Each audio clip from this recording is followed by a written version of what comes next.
Hi guys, good morning. Namili ako guys, to sa update tayo sa ating presyo sa Bear Brand Swak. Asa na yun? So may pinamili ako ito guys. Nagkakalat pa ito sa tindahan ko kasi di ko pa na-plaster. So update ko lang kayo no sa ating price ng ating Bear Brand Swak.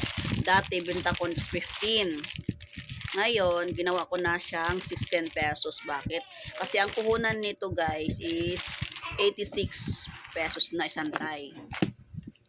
So, 86 pesos. Ganito kasi ako mag-total, guys. 86 pesos divided by 8 kasi 8 tie nga siya. 8 piraso sa isang tie. Okay. So, ang puhunan na sa isang peraso is 11 pesos, guys. 11 pesos. Kaya, ang binta ko dito is 16 pesos na.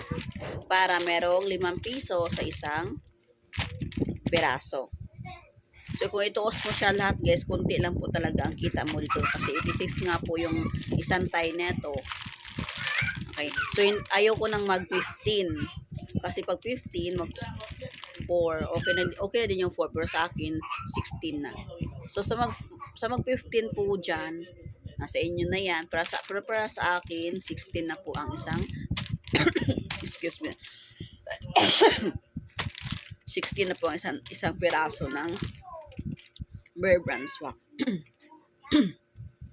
At sa Milo naman guys, no, ito ang isang tie nito is 110 ang isang tie nito guys. Ang bili ko nito. Iwan ko lang sa iba kung magkano. Basta ang bili ko is 110 ang isang tie. So, meron siyang 12 perasos, 110. Munchi, bumaba ka dyan. Divided by 12. So, ang puhunan niya guys is 9 pesos po ang isa. Kaya ang binta ko dito sa isang peraso is 12. 12 guys. Pero para meron akong 3 pesos sa isang peraso. Okay? So, ayun. Ano pa bang namili ko dito? So, yun lang po guys. Mga kape. Yun, ano din ang kape. Nagtasa rin ng kape. Kape na stick. So, ang kape stick ko guys. Ito, kape stick. Pinagputol-putol ko na para pag may bumili, diretso na. Hindi ako maggunting-gunting pa para mabilis.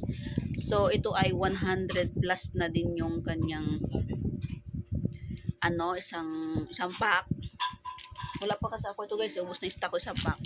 So, ang binta ko nito isang piraso is 5 pesos na. Iwan ko lang sa iba kung magkano, basta sa akin 5 pesos pa rin. 5 pesos na siya. So, maraming items, maraming paninda na nagtaas kasi nagtaas na din syempre yung mga supplier natin.